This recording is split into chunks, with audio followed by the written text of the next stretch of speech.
오늘 본문에서 예수님께서는 세상의 기대를 갖고 신앙의 길을 출발했지만 예수님을 따라 십자가의 길을 가는 제자들이 새롭게 자기의 것으로 삼아야 할 하나님 나라의 가치관을 소자와 부자를 예로 들어 교훈하십니다. 소자 이야기는 천국에서 누가 크냐, 지위에 대한 바른 가치관의 문제를 다루고, 부자 이야기는 천국에서 누가 부자냐, 소유에 대한 문제를 다루십니다. 부자 청년은 경건하고 부유하고 사회적으로 안정된 직업도 갖고 영생을 추구할 만큼 진지한 사람이었습니다. 남의 눈을 의식하지 않고 예수님께 찾아올 용기와 겸손도 가진 청년이었죠. 자기 힘으로 충분히 율법의 요구를 이룰 수 있다고 믿는 개인의 경건 생활도 중시한 청년이었습니다. 16절에 부자 청년과 예수님의 대화가 시작이 됩니다. 선생님, 내가 영원한 생명을 얻으려면 무슨 선한 일을 해야 합니까? 17절에 예수님께서 대답하시죠. 너가 생명에 들어가기를 원하면 계명들을 지켜라.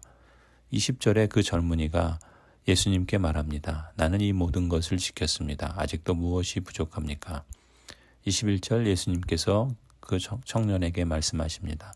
너가 완전한 사람이 되려고 하면 가서 너의 소유를 팔아서 가난한 사람에게 주어라. 그리하면 너가 하늘에서 보화를 차지하게 될 것이다. 그리고 와서 나를 따라라.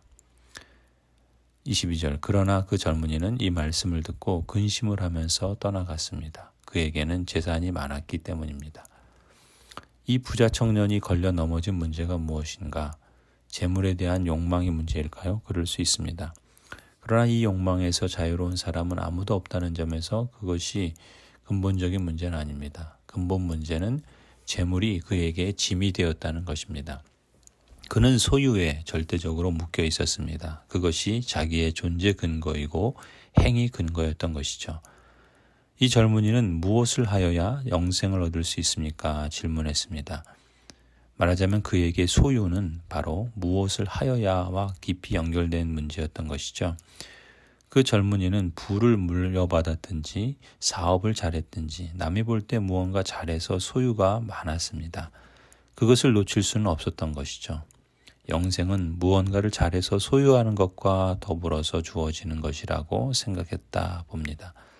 그런데 지금 행위와 소유가 아무것도 아니라는 말씀을 예수님께 들으니 부자 청년이 그 상황을 어찌 견뎌낼 수 있겠습니까? 그는 예수님을 따를 수가 없었습니다. 재물이 바로 자기의 구원이었기 때문입니다. 재물에서 자기의 삶을 확인하고 싶었기 때문입니다. 세상의 가치가 아니라 하나님 나라의 백성으로 부르심을 받은 성도 여러분, 하나님 나라에 속한 사람에게는 그 나라에서 필요 없는 것에 관심을 적게 갖는 연습이 필요합니다. 그것이 무엇이겠습니까? 제가 일일이 열거할 필요도 없겠지요. 다만 세상의 가치관에 따라 열심히 구하고 있는 것들이 하나님 나라에서는 실상 무용지물이라는 사실만은 분명합니다.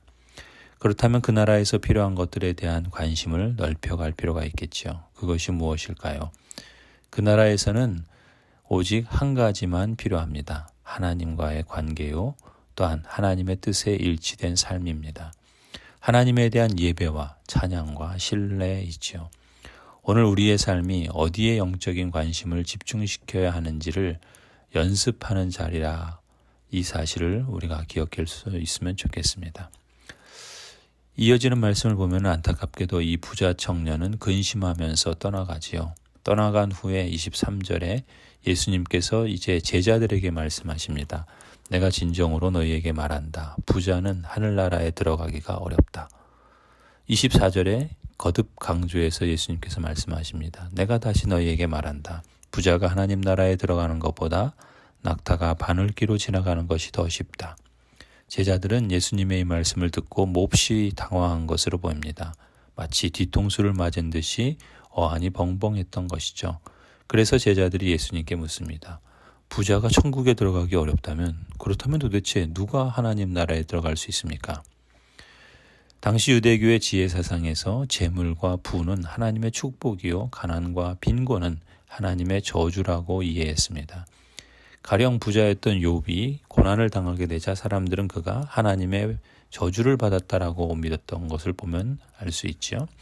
유대인들에게 있어서 가난은 불편함 이전에 부끄러움과 멸시의 대상이었던 겁니다.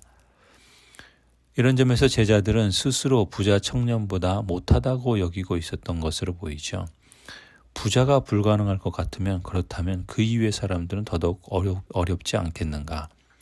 제자들 역시 구원받지 못하는 상태에 이르게 될 것이 아닌가 심각한 회의에 의구심에 휩싸여서 당황한 것으로 보입니다.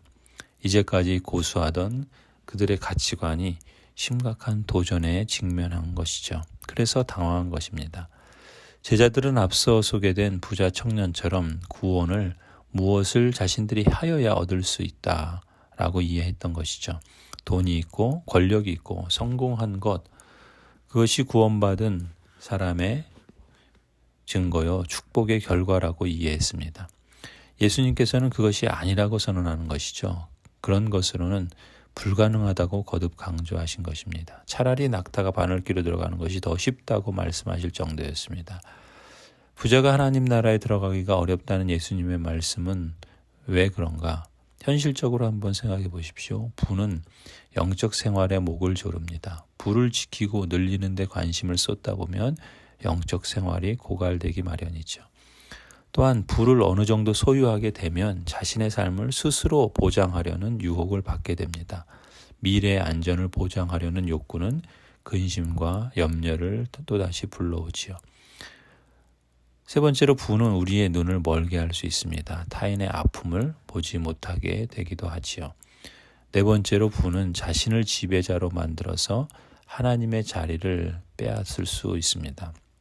다섯 번째로 부를 잘못 다루게 되면 그것 때문에 심판을 받을 수 있지요. 다 함께 나누어야 할 재물을 자신의 욕구를 채우기 위해 허비한 것은 심각한 허물이 될 수도 있습니다. 그런데 이러한 것보다 더 깊은 원인은 사실 세상의 가치관에 비롯된 잘못된 가치관과 또한 이로 인한 영적 빈곤에서 찾아야 할 것입니다. 영적 빈곤에서 오는 공허감을 다른 것으로 채우려 하는 것이죠.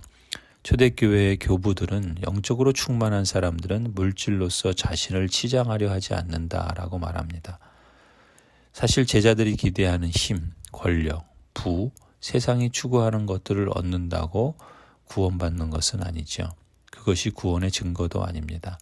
예수 그리스도를 따르는 제자들은 먼저 이런 사고방식부터 깨트려야 할 것입니다. 세상의 가치관을 갖고 하나님 나라에서 그대로 살 수는 없는 법이지요. 그렇다면 누가 구원을 얻을 수 있는가? 제자들은 누가 구원을 받는가 질문하는데 예수님은 사람으로는 할 수 없지만 하나님으로는 다 할 수 있다라고 대답해 주십니다. 다시 말해 제자들은 누구, 즉 구원의 대상에 대한 질문을 했는데 예수님께서는 누구로부터의 문제, 즉 구원의 주체가 누구냐라고 대답해 주신 것이죠. 왜 이렇게 말씀하셨는가? 26절을 보시면 예수님은 제자들의 눈을 하나씩 맞추시면서 둘러보십니다. 제자들에게 깊은 동정심과 사랑이 충만한 눈빛으로 제자들의 불안을 완전히 씻어버릴 정도로 제자들의 마음을 깊이 들여다보아 주신 것이지요. 그리고 말씀하신 것입니다. 하나님만이 가능하다. 자신이 내세울 수 있는 모든 근거, 그것이 돈이든 권력이든 종교적인 기득권이든 그런 것이 구원을 보장해 주는 것이 아니라는 말씀이죠. 그렇기에 그것에 의지하여 살지 말고 오직 하나님의 통치와 주인 되심을 인정하고 따르라 말씀하십니다. 하나님께서 주신다는 것이죠. 이런 사람이 예수님이 말씀하시는 하나님 나라에서 진정한 부자인 것입니다. 자신들이 가진 것, 능력, 처지를 보면 누가 구원을 얻을 수 있는가 절망할 수밖에 없었던 제자들에게 예수님께서는 하나님은 다 하실 수 있다라고 하신 대답은 오히려 자신의 힘을 의지하지 않고 하나님을 믿고 따른다면 누구든지 하나님의 구원을 받는다라는 안도감을 주신 것이죠. 그러니까 앞서 깊은 놀람과 회의에 빠져들었던 제자들 가운데 베드로가 자신들의 잘못된 이해와는 다른 예수님의 구원에 대해 깨닫게 되고 드린 질문이 27절입니다. 주님 보십시오. 우리는 모든 것을 버리고 주님을 따랐습니다. 그러니 우리가 무엇을 받겠습니까? 28절에 예수님께서 제자들에게 말씀하시죠. 내가 진정으로 너희에게 말한다. 새 세상에서 인자가 자기의 영광스러운 보좌에 앉을 때 나를 따라온 너희도 12보좌에 앉아서 이스라엘 12지파를 심판할 것이다. 또한 내 이름을 위하여 집이나 형제나 자매나 아버지나 어머니나 자식이나 땅을 버린 사람은 100배나 받을 것이요 또 영원한 생명을 물려받을 것이다. 예수님께서는 하나님께서 제자들에게 풍성히 보상해 주신다라고 대답해 주십니다. 그 보상은 새 세상에서 주어질 보상이요 영생을 상속받는 보상입니다.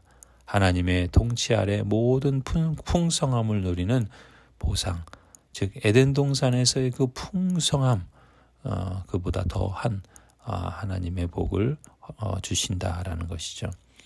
그리고 예수님께서는 결론적인 진술로 이렇게 말씀하십니다. 그러나 첫째가 된 사람들이 꼴찌가 되고 꼴찌가 된 사람들이 첫째가 되는 경우가 많을 것이다.